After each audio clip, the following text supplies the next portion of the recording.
si Basilio. Dating namamasukan sa kumbento kasama ang aking bunsong kapatid na si Espino. Sisisa ang aking ina. Nawala sa kinuha ng aking ina at inabot siya ng pagkamatay sa kagubatan ng pagmamayari ng mga ibarang. Lumuwas ako ng Maynila upang mamasukan at makapag-aral. Ngunit, lagi akong napapaalis sa aking pinapasukan dahil lagi akong may karamdaman.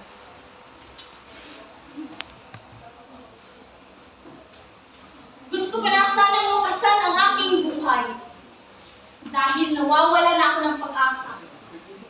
Mabuti na lamang ang nakita ako ni Kapitan Tiago. Kinupkup niya ako at pinag-aral kapalit ng aking panlilibihan.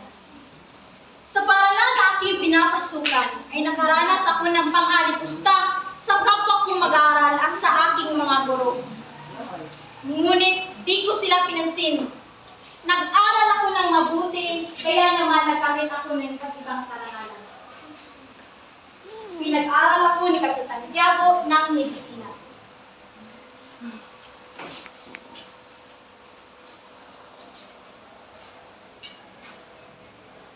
Ako ay may kasintahan.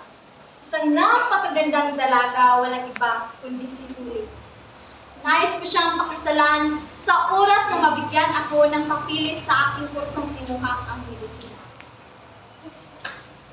Basilio L. Filibusterismo portrayed as a young, intelligent, and ambitious student. He was driven by desire for justice and reform, influenced by the injustices he witnessed in his life. Throughout the novel, Basilio faces challenges and becomes entangled in larger political issues of the time, reflecting the social issues and struggles of the Philippines during the Spanish colonial period.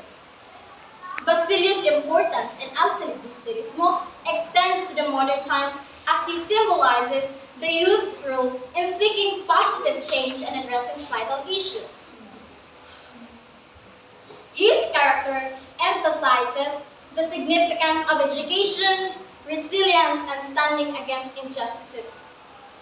The context of today, Basilio serves as a reminder that individuals, especially the youth, plays a crucial role in advocating for social reforms and contributing to the betterment of the society through education, activism, and commitment to justice. That's all. Thank you. Thank you, Basilio.